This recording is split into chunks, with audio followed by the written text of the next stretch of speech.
Igbo anyị ekele ụmụazị Igbo na-agba mbọ maka chi na nke ikpeazụ a afịa onye na-azụ ka ọ ma anya ya ịghọtago afịa onye na-azụ ka ọ ma anya ya na ihe dị ebe a nwanne m jee gbawa mbọ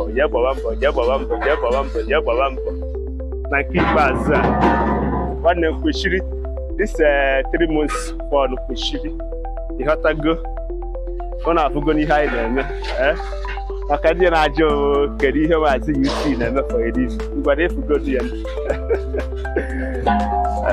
ebe a ka ụmụaka Igbo na-agba mbọ maka chi ịghọtago nke a bụ ngwa afịa ofu onye na nke ikpeazụ a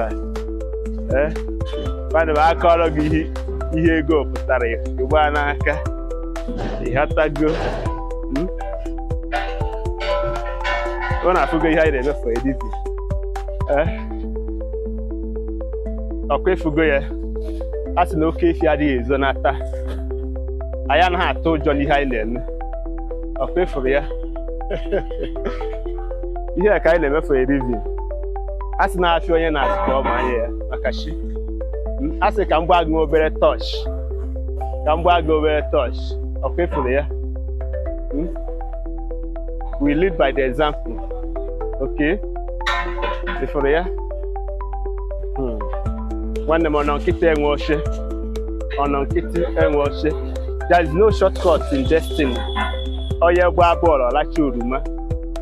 Onye rụọ n'anwụ orie na ndụ. Aka aja na-ebute ọnụ mmanụ. Ifuru ya?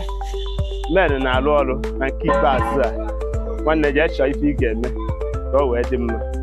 Nwanne m ifuru anyị nọ n'ọrụ na nke ikpeazụ a asị ahịa onye na-atụ ka ọ ma anya ya ịghọtago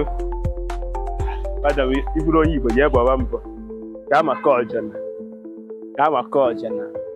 anyị nwa bụ ndị Igbo ga-adị maka chi maka na anyị nwa bụ mgbọrọgwụ ji mba ụwa bụrụ mgbọrọgwụ ji Naịjirịa bụrụ mgbọrọgwụ ji Afrịka nwanne jee chọọ ife ị ga-eme for ọdịmma gị na nke ikpeazụ a ọfọ na-agọ bụ na ọ ga-adịrị gị na mma Eke Oye Afọ na Nkwọ ahịa na-anọ n'ụbọchị 9 anyị ba n'Igbo ji mebiri ọ chọrọ nke ọ ga-eme ka ọ dachie ekwere onye isi gị na-awa aja sị na were nke chụrụ a sị na mbọchị ihe ike ga-eme n'ezi ọkpa ma mpụta gị anyị sị ka ọ dịrị gị mma n'aha Chukwu na ndị a ise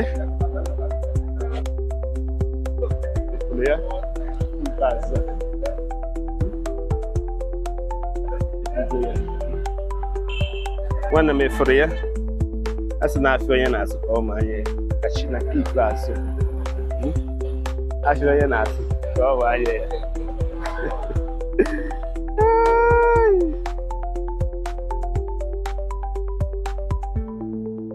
nwanne m Kwechiri na nke ikpeazụ a maka chi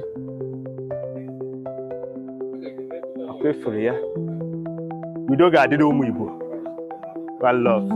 Share this message.